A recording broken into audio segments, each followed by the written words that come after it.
and shaming has its own effect. It does create shame in the individual. You agree, right? Mm-hmm. But the thing about it here is just that I sincerely believe in order to fully wipe out that effect of taking psychotropic, psychedelic substances, it would be much better if we do what we call a sort of psychological rehabilitation of these individuals. What do I mean? Take them to places where to show the dangers, like the evils drug has done to reasonable individuals, and show them the effect that it has had on them. I think if people see to look at these things, the youth will go back and never partake in substance again. There are psychological tactics that you can use to dissuade them from partaking in such activities. Okay. Thank you. Yeah. Greet the bird. Thank you so much. Greet the bird for us. What? The bird. Can't you hear the bird in the background? Yeah, there's the bird around the area. The bird's voice was actually louder than yours. It was kind of distracting me. I almost wasn't listening anymore to what he was saying. Thank you very much for calling all the same. So, naming and shaming. Now, some people actually have said that there is some evidence that naming and shaming can reduce atrocities and make the named and shamed person or group to actually improve. So, it could lead to some kind of change. They're saying some evidence, all right? So, it's not stated that 100%. You name and shame a person. I mean, remember that I'm sure those guys still do that thing. But it's been long I actually received those messages. The loan shark people, right? I mean, they do a lot of the naming and shaming thing. And people still go back to them. People still go back, collect money. They're not ready to pay back. I mean, fine. Highest, what will you do? You send my name to everybody and say that I'm a thief. It was there. But hey, how effective is this? Because I'm sure it is something that it could have an effect. It should have an effect. Whether it's negative, positive, that's just the thing. All right, who called first? Goddy Mike or Victor? I think it's Victor. Sorry, Goddy Mike. Hello, Goddy Mike. Hello, good afternoon, my sister. Good afternoon, sir. You're welcome. My name is Goddy Mike, and I'm calling from Mile 4. All right, go on. For us to even resort to the traditional system of shaming and naming and shaming, that's how helpless society is now. Otherwise, if it's a country that follows constitution instead of interpreting constitution, what police would do is to charge these boys to court at once, and then they give them a prison term, and they remain there 6 months, 1 year, whatever. But look out, they are now shaming them and naming them. It is even proper because let public know who they are. It will leave an indelible mark on them forever. Even if tomorrow some of them become pastor, it is there for them. They become governor, it is there for them. You get that? So to some extent, those who have conscience might change. Oh. I commend the OSPAC chairman there. He's doing a good job. Thank you. My name is Goddy Mike. All right. Thank you, Goddy Mike. Oh, wow. Victor, apologies. Victor from Rumo Kurushi, please do well to call back. All right. So someone says, yeah, for them to resort to this, it means they were helpless. Things have gone so bad. And those who have conscience might change. You know, there's also been that argument. Is it an argument? Oh, well, anyway, people have been suggesting that those of them who are sex offenders, that there should be a public sex offenders list where people can go and check for someone's name online. You know, could be which agency should have that particular register? Human rights or something. Anyway, but people have actually been talking about something like that, you know. So if someone has been convicted in a court of law of rape or any manner of sexual abuse, let everybody know that that's who this man is. If someone is a pedophile, let people know. Let it not just be, oh, it was now sentenced and then that's it. We don't hear. Perhaps the person serves his term, or maybe they even find a way to sort it out. Does not go to jail. He's back in the society and everything is just going normal. Perhaps publicly naming and shaming such people is going to reduce that atrocity. Because we still have that going on in our society today. I mean, if that was the topic today, or you invite FIDA, or perhaps the River State response team on violence against women and children, you're going to hear stories. So perhaps naming and shaming could reduce some evils in our society. What do you think? Hello, Victor. Is it Victor or Silas? Silas is first. Hello. All right, Silas from Alimini, you're welcome, please. Yeah, good afternoon. Good afternoon. Yes, my point is very clear on this note. That shaming issue, there was a time there used to be shame in this country. I think nobody have shame again now. So it's not going to, help anything. I would have suggested if there is going to be a kind of an isolation center where it will be monitored by people who are coming from another country. So that, because even though Nigerians are monitoring it, they will still pass that into them. So, but the problem now is that the condition on how to handle this matter is what we are supposed to be thinking deeper. Because it's about shame. That will not solve the problem. Thank you. Thank you. Hi, Victor. Victor, what's going on? Victor, don't worry. I did not see you in my dream. Please, Victor, call me back. All right? Naming and shaming. How effective is it? Does it work? Does it bring change? And people are saying, I beg you, people are no longer ashamed. Shame where? Now only me, they do them. Other people too, they do them. What did I do? I only took hard drugs. Did I give anybody? Did I force somebody? That's the only thing I did. No, it's my body now. It's myself. So perhaps naming and shaming, I mean, if we even bring it side by side with jungle justice, maybe that's what we should be doing.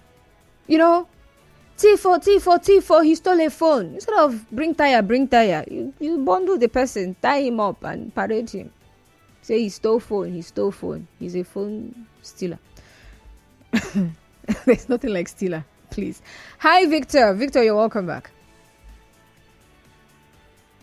Victor from Rumokurushi. Hello. Yes. Good afternoon. I'm Mr. Victor from Rumokurushi. Welcome, Mr. Victor. Go on. Thank you. My own contribution in this regard is that despite the fact that they have paraded these boys around the community also, don't you think these boys will try to go to other communities? Because like one of our callers said, in their own area, there is nothing like that. Nobody attacking them. Don't you think the best way I suggest is that how did this drug come to that side? So as to pump all the dealers as well as the boys who are taking that will be the way forward for me. That's what I suggest. Thank you. All right. Thank you very much. But remember, we're having a bigger conversation. I'm not just talking about the young men who were shamed for a particular reason. We're having a bigger conversation about naming and shaming. It could be for whatever crime. It could even be the public office holders. If someone has been convicted, perhaps the EFCC has conducted their investigation and they are sure that this person looted. Let there be a public naming and shaming of this person. What do you think? Hello, Okafor from Elelemo. You're welcome. Yeah, good afternoon, Constance. Good afternoon. Go on, please. Naming and shaming will not correct anything. Rather, it will harden them the more. Seriously? Rather, I think what I should be advising those people who have caught them, they should take them to correction center. There's a local parlance that you can only bring down what is on somebody's head, on top of his head. But what is in his heart can never be brought down. So correction center is the only way, instead of constituting more public nuisance by displaying them. Just like you see naked people. Do you know what? That alone, we even have in the mind of those who see them, the way you expose them. So the best way, if you don't know, you cannot take them to police, and I don't blame them for not taking them to police, because the way police do now, you bring them today, the next second you see them fighting again, doing what they are that you don't have to do. But the only way out, if you think you cannot forgive them as they go, get a correction center where resource people can talk to them, and then that's the only way we can bring changes from them. They have nothing to shame again about. So making them and parading them around the streets will not solve any problem. Thank you. All right, thank you very much for calling. But I just realized that he's the second person who mentioned naked. I actually did not read naked, though. Where's that story I read? Did I read that they were paraded naked? Where's the story there, vague? The youths who were arrested in different locations within the community were said to be... No, there's... To chant a song against drug abuse as they walked around the community. There is nothing like naked. Nobody removed their clothes. All right, so let's remove that part from our minds. They were not naked. Hello, Chidebere. Hello, Constance. Good afternoon. Good afternoon, please. You're welcome. I think we should encourage the naming and shaming. Why do you think we should do that? One, there are sometimes you're watching online where they are parading some suspects. Some of them that are first-time offender will tell you that they are not aware that such and such a thing is offense. Maybe they visited their friends. They know their friends is doing such thing. That is where they were brought into it. And also, in a Christian perspective, you see where the scripture said that those that err should be rebuked openly, so that others, not them, others will learn and be ashamed of doing that. So if those things, other children are seeing how others are being paraded and flogged, they themselves, they will find it irritating within themselves. That is a very dirty something. And the parents will use it as a point of contact in correcting them. Do you want to be flogged around it? And to help them to put some certain fear into those children. At least before they reach the stage where their mind is now emboldened to do what they want, by that time, they might be able to bring them in a right way. Oh, wow. Okay. Thank you very much for calling, Chidebere. All right. Messages here on Facebook. Successful boy says to what? Oh, God. All right. You say it's pretty disgraceful, but due to the bad boys in our society, even when arrested and released, they still continue in their bad lifestyles. So if they're disgraced publicly, they will be ashamed of themselves. Chris Hill says, Constance, the question is, do the boys see it as a shame? For those boys, the word shame is not in their dictionary. Didn't you hear about the driver that tried to evade arrest by defecating in public? Alozie Princeville Ezerumaka says, good day, Sister Constance. I believe that naming and shaming of this unprecedented, unrepentant criminal hoodlums and what? What's that word? Is it cultists you meant to type? Let me assume it's cultists you meant to type. You say this will, to an extent, make them in the society to stop the act. Thank you. All right. Someone is screaming, Constance in the building. What's that about? Anyway, thank you very much for your messages, though. So naming and shaming. They were not paraded naked. I was just in one of my examples that I mentioned people being paraded naked. It's not the OSPAC case, really. All right. That's why I always like to say that I bring these examples, right, to buttress my point. The examples are not the topic. They're not the conversation per se. All right. So there are communities, we've even seen them on social media. Because in the process of naming and shaming, people throw away the rights of these individuals. And that's where you now see them take off someone's clothes, strip the person naked. What did you do? They said he... some people don't even know what the person did, but they will follow and be beating the person. What did he do? And they say he went to steal chicken. He went to thief plantain from somebody's farm. Okay. So, is that why he's naked? Naming and shaming. So some people go as far as stripping people, but thank God the OSPAC group did not strip these young men. So they only paraded them, tied them together, and had them walking the streets, chanting. I'm tempted to play that particular sound, but let's just let it go. But since we're just discussing naming and shaming in general, how effective is this practice? Someone already says, well, it might not necessarily help the person who is being named and shamed, but another person who might, for whatever reason, decide to do the same thing, commit the same crime, might look at the shaming of this person and just decide to take dressing and tell themselves, I cannot be in that situation. Hello, Emmanuel from Alu. You're welcome. Yeah, good afternoon. Good afternoon. Go ahead, please. What I want to contribute is that criminals didn't have shame. If you like, debate them in the public, if you do anything to them, whatever thing they want to do, they will do. I could remember in those days in my community, one man used to thief. He stole a fowl and they caught him in the night and tied him and carried the fowl and tied it on his neck and bat him and disgrace him, pour all the shit of the fowl on his head. All the communities surround him. After 1 week, he go and stole in another community again. So those ones that have shame, they need to be committed. But people that they are not have shame, they can do anything anyhow. Like all right, criminal, they didn't have shame. Okay, thank you, Emmanuel. Thank you very much for calling. Nathaniel, please do well to call back. Also, Francis Namani from Mama Gunze in Enugu State says, good afternoon, Constance. Naming and shaming have some parities and something in common and may serve as a correctional tendency. All right, so you believe it's effective. Correctional tendency. Does it work really? Does it really change people?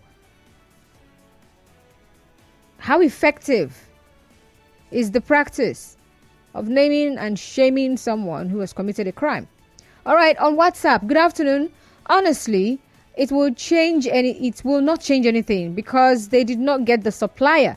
They're already addicted one way or the other. They will go to another location and see it in surplus and continue from where they stopped. Oh, wow. Anonymous says, naming and shaming only works on those who, for whatever reason, care about what others think of them. Then they adjust, not because what they did is wrong, but out of fear. Personally, there's nothing anyone can do to publicly shame me. Me that successfully planted a false, embarrassing story about myself in the media that some people still swear by, and I did not die. There are ways to get people to do what you want. Naming and shaming doesn't work on everyone. All right, thank you very much. Hi, good news from Mile 3. Good afternoon. Good afternoon, my sister woman.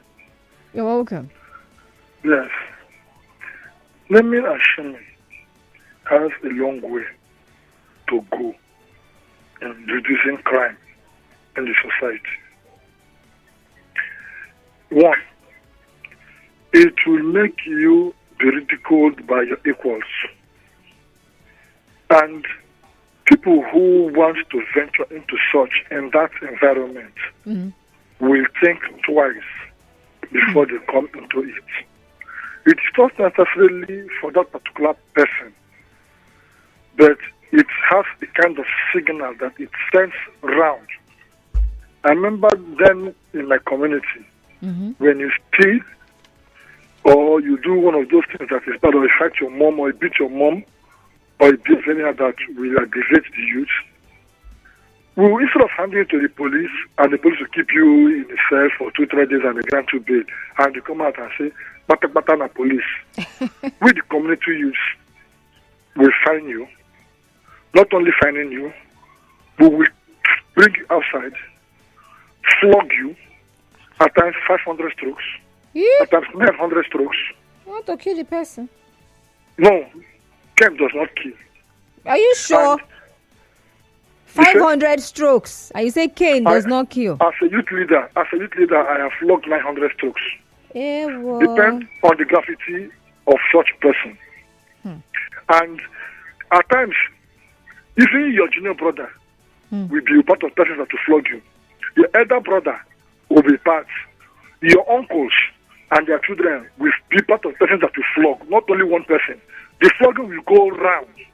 And most times you will be on top a gutter, inside the gutter. Friends will see. Your friends, their parents will see what we are doing to you. At the end of the day, your parents will bring drink and tell us thank you. And all of us will drink together. If it is goat, we'll find it. We'll all eat the goat and eat it together. So that we'll know that nobody will come and say, "I me beat you, I me not like you." At the end of the day, every other youth that wants to invent on that will desist from it. And you will not come and say pata pata, because it is we, your own parents, that is dealing with you precisely. So it has a long way to stopping society. You see, Rumosi, is scam. We took it as a burden to ensure that we don't let rubbish happen in Rumosi to the best of our ability. My name is Good News. Thank you very much for calling. Good News. All right, so we have a commercial break coming right up, and afterwards, I'm seeing messages here. I'm going to read them. Stay tuned. We're still discussing naming and shaming, and I'm asking, how effective is that particular act? Stay tuned. Stay with us. Nigeria Info. I don't want to wait till I graduate from this school before I think of what to do with my life. Exactly. I am going to seriously work on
All right, welcome back to the show now.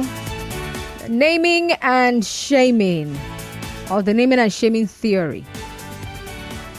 So it's a common strategy that is employed to compel and deter changes in state and non-state behavior. I'm looking at Wikipedia now. It also says it is a prevalent strategy when states engage in human rights abuses. It has also been used to compel improvements in environmental policies, stopping whaling being one of such example. So it is actually not just, it's not something primitive. Naming and shaming. So you call people out publicly, let the public know that this person or this company or this government has refused to do what they're supposed to do. Naming and shaming.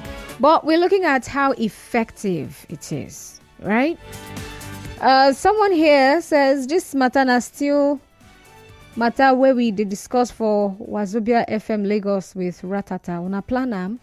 Temple from Ghana. Good morning. Not my first time. Oh, wow. All right.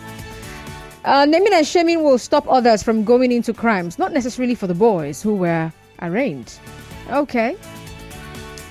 Good afternoon. Naming and shaming will only make issues worse. Those shaming the suspects reside in same community with them. Don't you feel they might revenge someday? I feel there are rehabilitation programs for those involved in abusing drugs. Thank you. All right. Anonymous here says, good afternoon. I'm an addict to a particular drug, and for years I've been trying to end it, even seeking for a rehab. But my family thinks prayer is the only solution. Well, that's not the best idea for an addict. I pray they come out of it. Oh, wow. Good afternoon, Mega. Gone are the days when naming and shaming is effective. Naming and shaming nowadays is just a handshake. It's not going to be effective. Henry from Eagle Island. That's what he thinks. And then Anonymous says, I find it ridiculous that people care more about how a thing looks than in how it really is. That's why it's easy to get them to believe anything. Some people won't know the character of a person who is a good actor or actress till it's too late. Yesterday, folks were losing their minds over a video of a pastor's daughter who was practically naked at her wedding, talking about, couldn't she just dress well for her parents' sake? I'm sure you still have more that you want to send to complete that, right? Well, naming and shaming. It's something that people have adopted for years, or should I say for centuries. It has been a practice.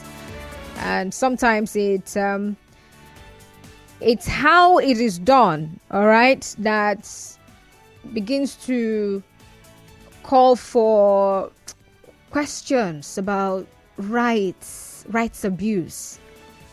It's actually how it is done. Yeah, it's publicly calling people out, but sometimes rights of people are also abused in the process. All right, thank you very much for having this conversation with me. We have the news. After that, follow the money. My name is Constance Mega.